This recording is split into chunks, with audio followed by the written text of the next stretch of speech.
세종시 수정안이 어제 발표됐습니다. 일자리가 기존의 8만 4천 명 수준에서 24만 6천 명 수준으로 3배 정도 늘어납니다.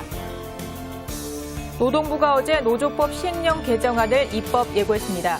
오는 7월부터 노동조합 전인자들은 정해진 타임오프, 즉 근로시간 면제 시간만큼만 임금을 받을 수 있고 인원도 제한을 받게 됩니다. 이용골 기획재정부 제2차관은 청년 실업의 해소를 위해 창업 기회를 제공하는 데 역점을 두겠다고 밝혔습니다.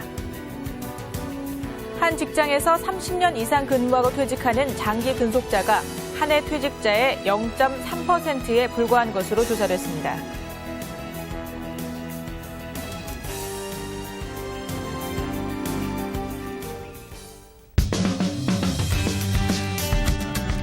네, 시청자 여러분 안녕하세요. 일하는 대한민국의 손영옥입니다. 퇴직을 앞둔 상당수의 직장인들이 창업시장에 뛰어든다고 하는데요. 참 안타깝게도 이들 중에 절반 이상은 쓰디쓴 실패의 경험을 하게 된다고 합니다. 쫓기듯이 급한 마음으로 창업부터 무작정 시작하기보다는 10년, 20년 이상을 준비한다는 마음가짐이 참 중요하다고 하고요. 또 평소에 자신의 취미나 오랫동안 익혀온 전문성을 창업에 연결시키는 것도 상당히 좋은 방법이라고 합니다. 최근에는 공공기관에서도 다양한 창업 프로그램들 준비하고 있다고 하니까 이런 부분들도 활용해 보시는 게 좋을 것 같네요. 자, 일하는 대한민국 오늘 순서 출발하겠습니다.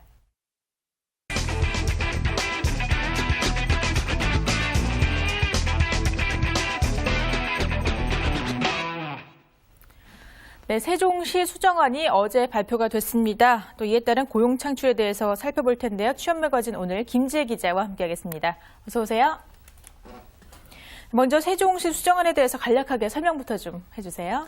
네, 세종시 수정안의 핵심은 세종시의 개념을 행정중심 복합도시에서 교육과학 중심 경제도시로 전환한다는 데 있습니다.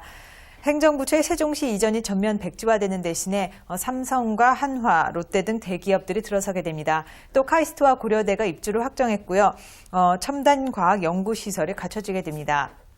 세종시에 대한 투자 규모는 당초 재정에서 8조 5천억 원만 투입하던 것이 과학벨트 3조 5천억 원, 민간 투자 4조 5천억 원 등 총 16조 5천억 원으로 2배 정도 늘어나게 됩니다. 정부는 세종시의 완공 시기를 2020년으로 당초보다 10년 정도 앞당기기로 했습니다. 네, 수정을 보면은 이 행정부처를 세종시에 이전하지 않는 대신에 이 교육과학 중심 경제도시로 전환을 하고 또 대기업을 유치한다라고 했는데요. 그러면 여기에 따른 세종시의 고용 유발 효과는 어느 정도가 될까요? 네, 앞서 말씀드렸듯이 세종시에는 대기업과 대학, 연구기관들이 들어서게 됩니다. 네. 이를 통해 세종시 전체의 6.7%에 불과했던 자족 용지를 20.7%로 3배 정도 늘린다는 계획입니다. 이에 따라 일자리 역시 대폭 늘어나게 됩니다. 네. 기존의 8만 4천 명 수준에서 24만 6천 명 수준으로 3배 정도 늘어나게 되고 총 인구는 17만 명에서 50만 명으로 늘어나게 됩니다. 정운찬 국무총리의 인터뷰를 들어보시겠습니다. 존경하는 국민 여러분, 세종시는 대한민국의 미래입니다. 행정도시가 관주도의 과거식 개발 계획이라면 세종시는 과학기술이 교육과 문화와 아우러져 상상을 현실로 만들어내는 인구 50만 명의 미래형 첨단 경제도시입니다.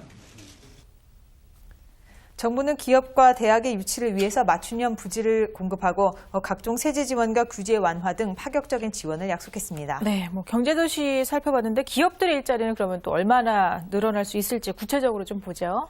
네, 세종시에 투자를 하겠다고 나선 기업은 일단 5개사입니다. 네. 국내 기업 4곳과 해외 기업 1곳인데요. 이들 5개 기업이 녹색산업 분야에 4조 5천억 원을 투자해 2만 3천 명의 고용을 하는 것으로 확정이 됐습니다.